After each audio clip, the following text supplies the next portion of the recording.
افسوس دی چې سبا له به د بل خپو کې ټیټېږي ورک دې شیدې سر ته د شملې څه ضرورت و افسوس دی چې سبا له به د بل خپو کې ټیټېږي ورک دې شیدې سر ته د شملې څه ضرورت و د خپلې بېوسۍ نه مې بلها کرکه پیدا شوه خانجي وي ستا بچي ته د بستې څه ضرورت و د خپلې بېوسۍ نه مې بلها کرکه پیدا شوه خانجي وي ستا بچي ته د بستې څه ضرورت و سهار چې په جرګه کې د غریب غوښو ته ناست یې ملک صاحب تهجدو ته د شپې څه ضرورت و سهار چې په جرګه کې د غریب غوښو ته ناست یې ملک صاحب تهجدو ته د شپې څه ضرورت و دیدن خو دې پرېږده چې غږ دې هم چېرته رانغی اشنا د دومره ډېرې فاصلې څه ضرورت و دیدن خو دې پرېږده چې غږ دې هم چېرته رانغی اشنا د دومره ډېرې فاصلې څه ضرورت و حاجي شوې خو د خپل منافقت نه منې نه شوې ظالمه ستا طواف ته د کعبې څه ضرورت و ناچا چې قتل کړی دی همدله سزا ورکه ملک صاحب نو په دې کې د سورې څه ضرورت و دا چا چې قتل کړی هم دله سزا ورکه ملک صاحب نو په دې کې د سورې څه ضرورت و سحر نه تر ماښامه د عجیز په انتظار و چې نه راتلې اشنانو د وادې څه ضرورت و کوتر شم وارخطا شم په کټ کې کینم په خندا شم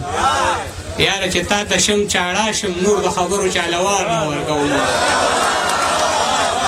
دونه په ګڼ تعداد کې خلک ولاړ دي دغه څو شعرونه نیازک خان له ستاسو غوښتنه ده چا مسلمان ورته د خپل زړه انتها ویښې دی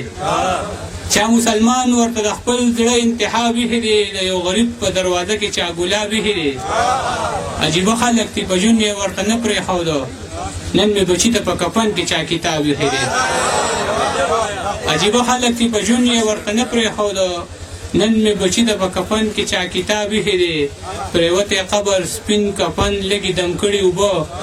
ځان ته مې ذهن کې د ټول عمر حساب ایښی دی او دوه درې شعرونه نور چې وجود نه کمې تاو د بېوسۍ نه راحتې وجود نه کمې تاو د بېوسۍ نه راحتې زما په دې لاسونو به پولۍ نه راحتې وجود نه کمې تاو د بېوسۍ نه راحتې زما په دې لاسونو به پولۍ نه راحتې پښتونه تا خو دومره ډېر دردونه وزغملې دا ولې د قبر نه سلګۍ نه راحتې پښتونه تا خو دومره ډېر دردونه وزغملې دا ولې د قبر نه سلګۍ نه راحتې که ستا چېرته د ګل غوندې ځواني نه وي محبوبې نو ستاسو په دیوال به لولکۍ نه راحتې که ستا چېرته د ګل غوندې ځواني نه وي محبوبې نو ستاسو په دیوال به لولکۍ نه راحتې زمونږ په پښتنو کې که خواږه نه وي صاحبه زمونږ په وړو به ننکۍ نه راحتې